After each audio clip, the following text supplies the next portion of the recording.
Est-ce que vous aussi vous avez un bon appareil photo mais vous n'exploitez pas à 100% de ses capacités? J'ai créé une série de vidéos qui vont très certainement vous intéresser.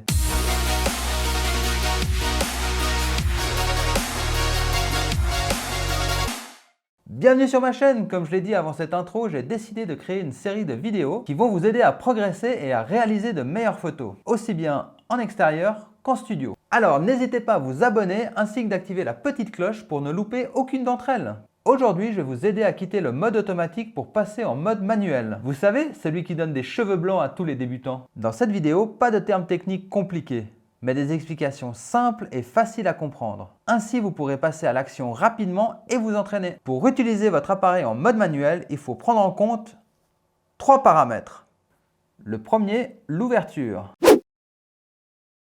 L'ouverture, c'est l'ouverture et la fermeture du diaphragme de votre objectif. Comme vous pouvez le voir, votre objectif a un diaphragme qui s'ouvre et qui se ferme. L'ouverture est représentée par ce petit f suivi des chiffres comme f1.8, f2.8, f5.6, f7.1, etc. On peut les voir soit sur l'objectif, comme ici, ou soit sur votre boîtier, comme ici. Plus le chiffre est petit, comme f1.8 par exemple, plus le diaphragme va être ouvert. Et au contraire, plus le chiffre est grand, f22, plus le diaphragme sera fermé. Cette ouverture du diaphragme va influencer 2 paramètres en photo, l'exposition et la profondeur de champ. L'exposition, c'est la quantité de lumière que reçoit votre capteur pendant que vous êtes en train de prendre la photo. Comme vous l'aurez certainement compris, plus le diaphragme est ouvert et plus il y a de lumière qui passe. Si cela semble trop abstrait, imaginez que votre ouverture c'est un tuyau d'arrosage et plus il est gros, plus il y a d'eau qui passe. La profondeur de champ, c'est la quantité de flou qu'il y aura devant et derrière votre sujet principal. Plus le diaphragme est ouvert, par exemple f1.8, et plus vous aurez de flou en arrière-plan. Et inversement.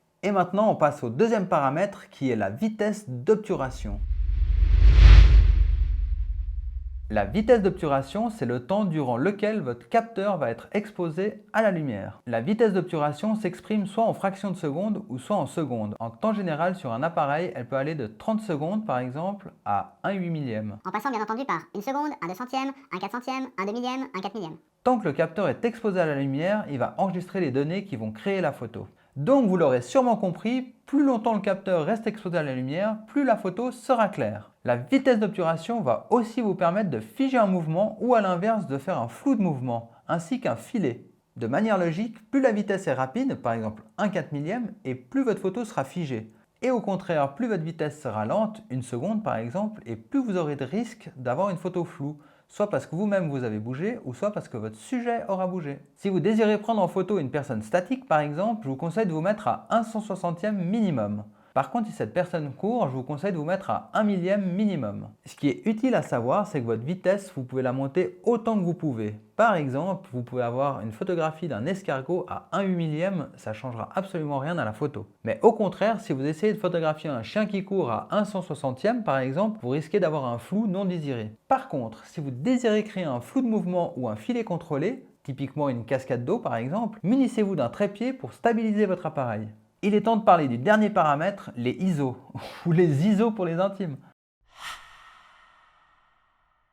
Contrairement à l'ouverture et à la vitesse qui influent sur l'afflux de la lumière naturelle, les ISO ajoutent de la lumière de manière artificielle et numérique sur vos photos. C'est un paramètre à n'utiliser qu'en dernier recours si votre photo est toujours trop sombre alors que l'ouverture et la vitesse sont eux bien réglés. Les valeurs d'ISO, je les trouve ici. Vous avez par exemple ISO 100, ISO 200, ISO 1000, ISO 120 000 et sur certains appareils vous pouvez même aller beaucoup plus haut. Mais attention, plus vous montez en ISO et plus votre image sera bruitée, donc dégradée. À savoir que même s'il y a eu beaucoup d'améliorations sur la gestion du bruit ces dernières années, tous les appareils ne sont pas égaux. C'est pour cela qu'on l'utilise qu'en dernier recours. Et voilà, vous venez de faire la connaissance du triangle d'exposition.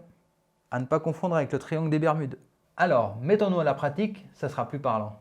Nous voilà donc sur le terrain, j'ai choisi ma terrasse, ça sera une scène très chargée et elle sera parfaite pour les exemples que je vais vous montrer. Pour notre premier exemple, je vous présente Pimous. Ça sera notre modèle pour illustrer l'ouverture. Pour la première prise, je vais faire une photo à f22. Voilà. Alors, si on regarde bien la photo, l'exposition est très bien, sauf que le grill est très présent derrière.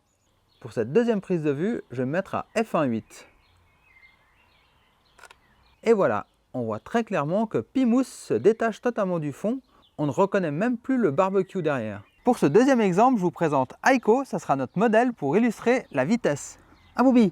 Ouais. Donc pour ce premier exemple, je vais me mettre à 1/160e. Comme on peut le voir, Aiko est flou car la vitesse est trop basse. Ensuite, pour la deuxième photo, je vais me mettre à 1/2000e. Comme vous pouvez le voir, ici Aiko est beaucoup plus nette. La vitesse a été augmentée, donc ça a figé le mouvement. D'ailleurs, petite astuce pour savoir si vous êtes bien exposé. Votre appareil vous aide grâce à l'indicateur d'exposition. Vous pouvez le trouver soit sur l'écran, soit dans le viseur. L'indicateur d'exposition, c'est cette barre que vous voyez là. Vous avez un moins à gauche, un plus à droite, un 0 au milieu. Le but, c'est d'être le plus proche du 0 pour avoir une photo bien exposée. Et un dernier conseil, exercez-vous! C'est vrai qu'au début, ça va vous paraître un petit peu bizarre car on ne comprend pas qu'est-ce qui influence quoi. Au final, c'est comme au début quand on apprend à conduire, impossible d'associer la vitesse, l'embrayage et l'accélérateur.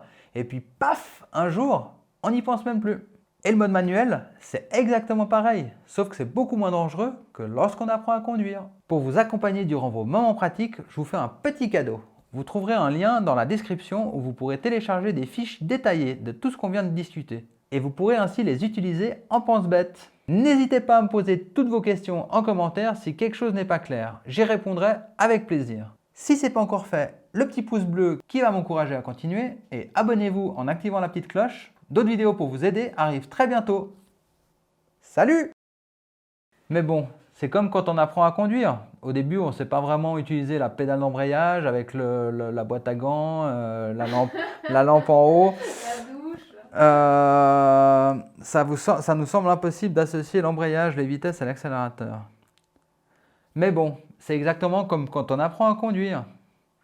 Mais bon, c'est comme quand on apprend à conduire. Au début, ça nous paraît impossible d'associer. Tu vois, en fait, il faut que je me remette en tête, coupe. Il faut que je me fasse mon exemple.